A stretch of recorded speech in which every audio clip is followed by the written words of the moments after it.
কেমন আছো বন্ধুরা? Welcome to my channel Royce journey at Abhijita. আমি অপরাজিতা চলে এসেছি আজকে নতুন আরও একটা ভিডিও নিয়ে। একেবারে দীঘার অভিমুখে চলেছি।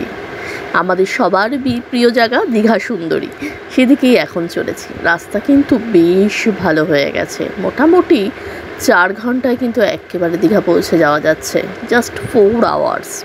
তো চলো আজকে পুরো কিন্তু ব্লগে হোটেলের ডিটেলস থাকবে, তো স্কিপ না করে কিন্তু পুরোটা দেখো। আর কেমন লাগছে জানাতে অবশ্যই ভুলো না। আর বন্ধুকে কিন্তু একটু সাপোর্ট করে দিতে হবে, অর্থাৎ সাবস্ক্রাইব করে সাথে থেকে যেতে হবে। আর একটু বেশি বেশি করে শেয়ার করো, লাইক করো, যাতে অনেক বন্ধুরা দেখতে পায়, অনেক বন্ধুদের কাছে পৌঁছে যেতে পারে। দীঘায় যে হোটেলটায় আজকে আমরা স্টে করব, যে ডিটেলস এখানে থাকবে, সেই ডিটেলসটা দেখলে আশা করি তোমরা দীঘা গেলে অবশ্যই এই হোটেলটা তোমরা কিন্তু ভিজিট করতে পারো। একেবারে নিউ দীঘাতে রয়েছে, পার্কিং অ্যাভেলেবেল রয়েছে, তো সেক্ষেত্রে পার্কিংয়ের কোনো সমস্যাও নেই। আর রুম রেন্ট সেটা এখন দীঘাতে মোটামুটি, যেহেতু আর উইকেন্ড বলে কিছু হয় বলে আমার তো মনে হয় না, যে সময় যাই না কেন বেশ ভিড় পাই আর কি। তো যাই হোক, মোটামুটি কিন্তু 2500 3000 থেকে স্টার্টিং রয়েছে। এরপরে তোমাদের বার্গেনিংয়ের ওপর ডিপেন্ড করছে ডেফিনেটলি, বাট স্টিল স্কিপ না করে পুরোটা দেখো। আর আবারও বলবো একটু সাপোর্ট করে দিও, তাতে আমারও ভালো লাগবে, অর্থাৎ সাবস্ক্রাইব করে কিন্তু সাথে থাকতে হবে। আর এই হচ্ছে রাস্তা পার, দেখেই বুঝতে পারছো দীঘায় যে ঢুকে গেছি, কারণ এখানে রাস্তা ভালো হলেও বেশ সরু হয়ে গেছে, যে কারণে পাশাপাশি দুটো গাড়ি যেতে গেলে অবশ্যই কিন্তু খুব ভালো করে ড্রাইভটা করতে হবে। কেন জানি না মনে হয় এই রাস্তাটা কিন্তু এর আগেও সরু ছিল, ভালো হওয়ার পরেও সেই সেমই থেকে গেছে। আর একটু বড় হলে বোধহয় ভালো হতো, এটা অবশ্য আমার মনে হচ্ছে। সত্যি তাই, উইদাউট প্ল্যানে যদি আসা যায় তাহলে কিন্তু সত্যি বেশ ভালো লাগে, যেমনটা ঠিক এখন লাগছে। দাঁতগুলো আর মনে হচ্ছে না ভেতরে ঢুকছি। জানি কতক্ষণই বা থাকা হবে, যাই একটু দর্শন করি আবার চলে যাওয়া, কিন্তু তবু এটা একটা অন্যরকম। আর সদ্য যেহেতু সমুদ্র ঘুরে এসেছি, তো সেক্ষেত্রে সমুদ্র না হলেও হতো, কিন্তু ওই আর কি বেরিয়ে যখন পড়েছি, প্রকৃতি যখন ডেকেছে, তখন চলো। হাতছানি যখন দিচ্ছে তাকে আর কিছুতেই বাধা দেওয়া যাবে না, তাকে দেখতেই হবে। সামনে একেবারে দেখো গেটটা দেখা যাচ্ছে, এতটা পথ আসা, আর এই গেটটা দেখলেই একেবারে মনটা মেতে ওঠে দীঘা সুন্দরীর জন্য। গেটটা কিন্তু বেশ ভালো লাগে, কি বলো তোমাদের কেমন লাগে? আমি জানি বহু মানুষের প্রায় বহুবার দীঘায় আসা হয় বছরে, মোটামুটি এই গেটটায় আসতে আমাদের সময় লাগে আউটিং এর কথা আর আমি ধরছি না। তো মোটামুটি কিন্তু আমরা 4 ঘন্টা 11:40 পড়েছি, সেটাই রওনা দিয়ে স্টার্ট চেষ্টা করলাম আর কি ঘড়িতে। যাই হোক, সব মিলিয়ে কিন্তু জার্নি একেবারে স্মুথ। আর আজকেও কিন্তু বেশ ফাঁকা চলে আসতে পেরেছি।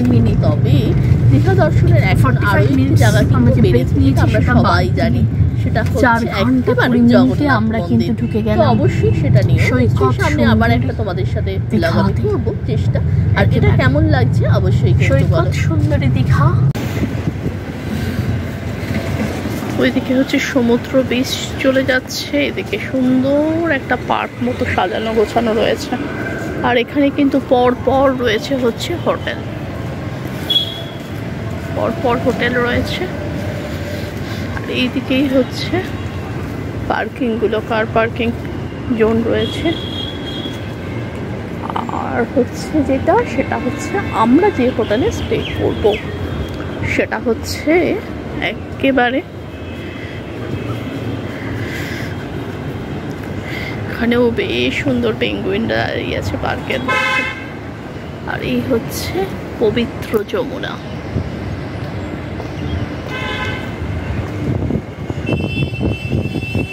এই হচ্ছে পবিত্র যমুনা হোটেল।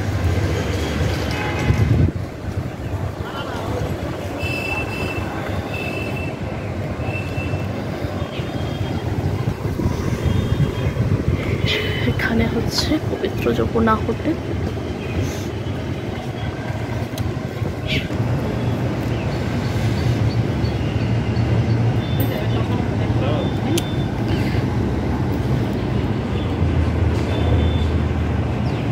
বেশ সুন্দর কিন্তু লনটা ফুল গাছ দিয়ে সাজানো।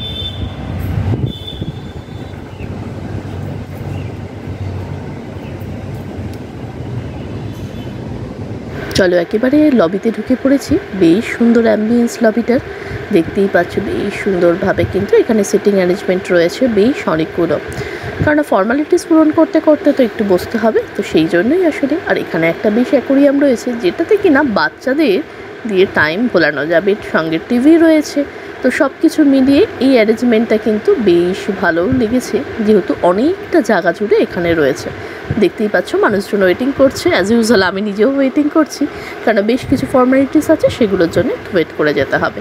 আর এই হচ্ছে একেবারে ভেতরের অ্যাম্বিয়েন্সটা, বেশ নিট অ্যান্ড ক্লিন, এসি চলছে একেবারে পুরোপুরিভাবে কিন্তু বেশ ভালো লাগছে, অন্যরকম লাগছে। শুধুমাত্র অপেক্ষা করছি এবার রুমের কিন্তু ডিটেলস থাকছে, দেখতে থাকো স্কিপ না করে।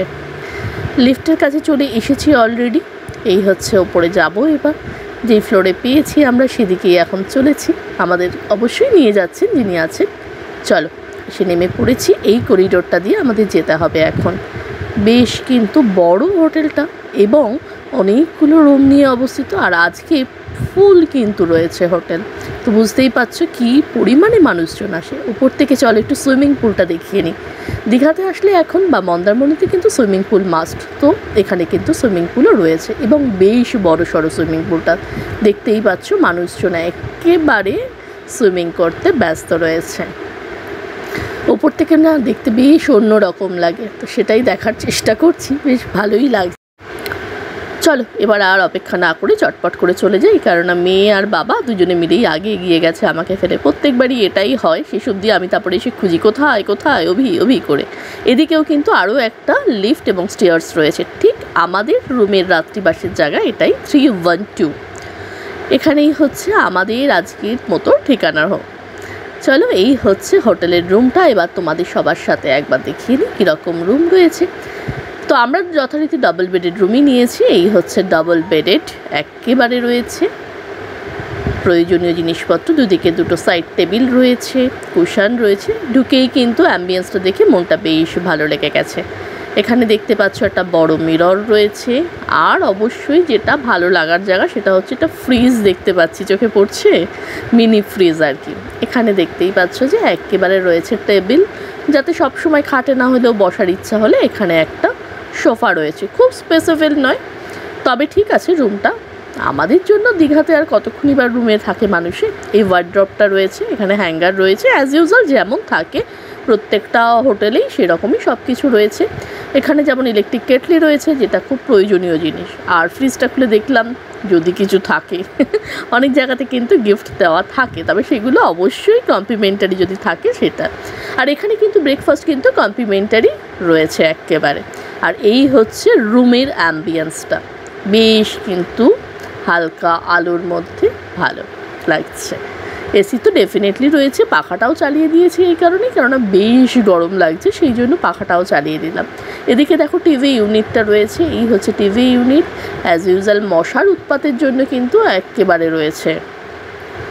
তো চলো মশার উৎপাতের জন্য আমরা লিকুইডেটার দেখিয়ে নিলাম। এবার এসে গেছি ব্যালকনিতে, যদিও এটা একেবারে সাইডের, তো সেক্ষেত্রে ব্যালকনি আসলে কোনো ভিউ বলতে পাশের হোটেলের ভিউ পাওয়া যাবে, পেছনের রাস্তার ভিউ পাওয়া যাবে। অ্যাজ ইউজুয়াল ওরা আমাদের বলেই দিয়েছিল, বাট ব্যালকনি একটা থাকলে ভালো হয়, যদি কিছু ধোয়া জিনিস মেলতে গেলে সুবিধা হয় এই আর কি। তো অ্যাজ ইউজুয়াল সেই হিসাবে যদি তোমরা মাথায় রাখা যায় তাহলেই ব্যালকনিটা কাজের, এছাড়া নয়। চলে এসেছি শেষ পর্বে একেবারে, বলতে গেলে হচ্ছে ওয়াশরুম। বেশ বড় সড়ো একটা ওয়াশরুম, গিজার আর ওয়েস্টার্ন রয়েছে, এদিকে রয়েছে বেসিন, এদিকে মিরর, যেমন থাকে নিট অ্যান্ড ক্লিন। অবশ্যই বাথিং জোনটাতেও বেশ ভালো লেগেছে, সব কিছু মিলিয়ে কিন্তু বেশ পরিষ্কার পরিচ্ছন্ন। দীঘার হোটেলের পবিত্র যমুনা, তাই তো? দাঁড়াও দেখিনি আমি একবার। এখানে হচ্ছে কিন্তু ফুড আর বেভারেজও সব কিছু রয়েছে আইটেমস, এই যেটা এখন তোমাদের দেখে আমি বলছি। আর এখানে রেস্টুরেন্টটায় পবিত্র যমুনা, নিউ দীঘা পবিত্র যমুনা হোটেল, যেটাতে রয়েছি এই মুহূর্তে। আমরা যেহেতু একেবারে যা হয় আর কি, আমাদের তো উইকেন্ড ছাড়া সেরকমভাবে হয় না। উইকেন্ডে হচ্ছে ওদের তোমার যদি অনলাইনেও করো বা ওইখানে এসেও করো 5000 স্টার্টিং। এবার তোমরা এসে এখন উইকডেজের একরকম হয়, দীঘাতে মন্দারমণি এগুলোতে এখন অ্যাকচুয়ালি বলাটা খুব মুশকিল, কারণ ছুটি ছাটা যদি হয়ে যায় তাহলেই ওরা উইকডেজ উইকেন্ড। তো আর আজকে তো এমনি স্যাটারডে, সো সো উইকেন্ড, তো বিশাল ক্রেজ রয়েছে।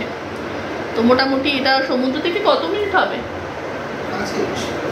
সেটা আমি যখন তোমাদের বেরোবো, আমরা তো যেহেতু গাড়িতে এসেছি এই জন্য এই মুহূর্তে ওয়াকিং ডিস্টেন্স, আমি যখন বেরোবো তোমাদের আবার দেখাচ্ছি, ব্যাক ক্যামেরা করে তোমাদের দেখাই, দাঁড়াও। তো তোমাদের বললাম, তবে অ্যামাউন্টটা ডিপেন্ড করে, ওটা বলা বা না বলার উপরে খুব একটা বেশি কিছু যায় আসে না আসলে। এই হচ্ছে হোটেল পবিত্র যমুনা, কিন্তু একেবারে নিজস্ব কিন্তু রয়েছে ওদের রেস্টুরেন্ট, তো সেখানে খাওয়া দাওয়ার ব্যাপারগুলোও রয়েছে।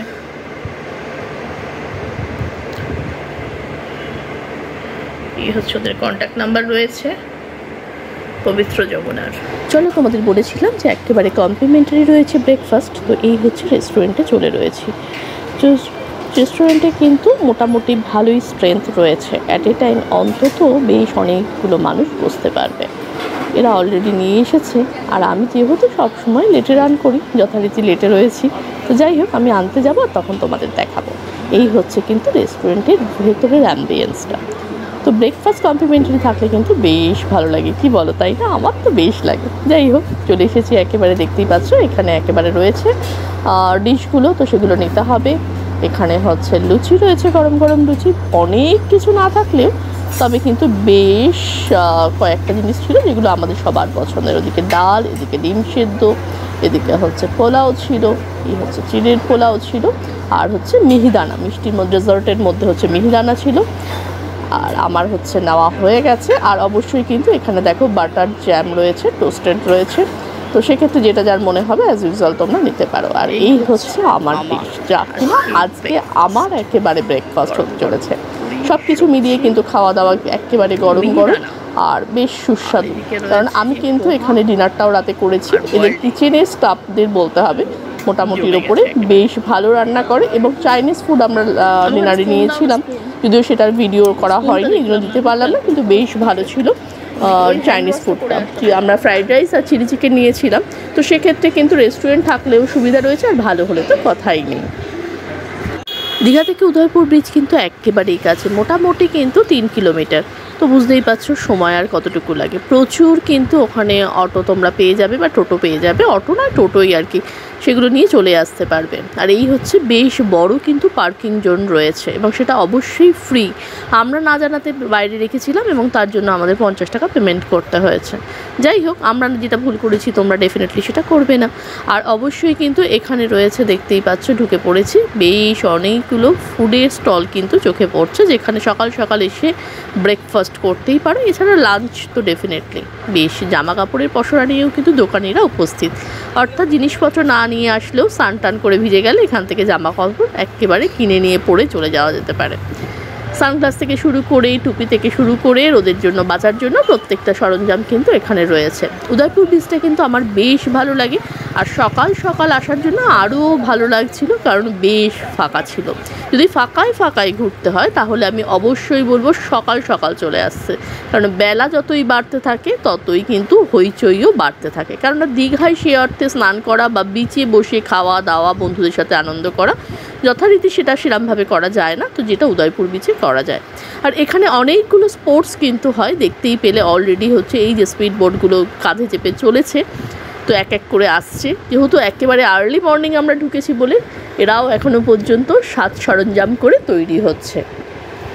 মোটামুটি যতক্ষণ সূর্যের আলো থাকে ততক্ষণ অবধিই কিন্তু চলে। আর এই হচ্ছে ছাউনি দেওয়া, এখানেই কিন্তু চেয়ার টেবিল সব পড়তে থাকে, দেখতেই পাচ্ছ টেবিল রয়েছে। দোকানিরা একেবারে নেই, সবাই ধীরে সুস্থে আসছে, কারণ ওই যে আমি প্রথমেই বললাম আর্লি মর্নিং একেবারে ঢুকেছি, একেবারে সকালবেলায় সদ্য পসরা নিয়ে দোকানিরা এখন বসবে, তার আগেই আমরা ঢুকে পড়েছি, কারণ এই শান্ত পরিবেশটা উপভোগ করব বলে। আর এই ছাউনি দিয়ে কিন্তু রাখা হয়েছে যাতে রোদটা থেকে একেবারে নিজেদের বাঁচানো যায় সেই অর্থে। আর এই দেখো প্রত্যেকটা এখনও পর্যন্ত এই যে স্পিডবোট যাচ্ছে, এবং কিন্তু বেশ রাইডের জন্য এখানে কিন্তু এসে তোমরা রাইড করতেই পারো, যারা পছন্দ করো আর কি রাইড করতে, তো সেক্ষেত্রেও কিন্তু এখানে ব্লগটা আর বড় করব না, এখানেই শেষ করব। তার আগে অবশ্যই বলি কেমন লাগছে অবশ্যই কমেন্টে জানিও, অনেক অনেক বেশি শেয়ার করো যাতে অনেক বন্ধুদের কাছে পৌঁছাতে পারে।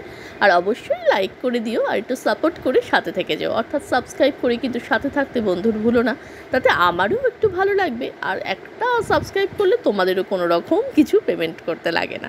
তো চলো আর বড় করছি না, দেখা হচ্ছে পরে একটা ব্লগে, ততক্ষণের জন্য টাটা।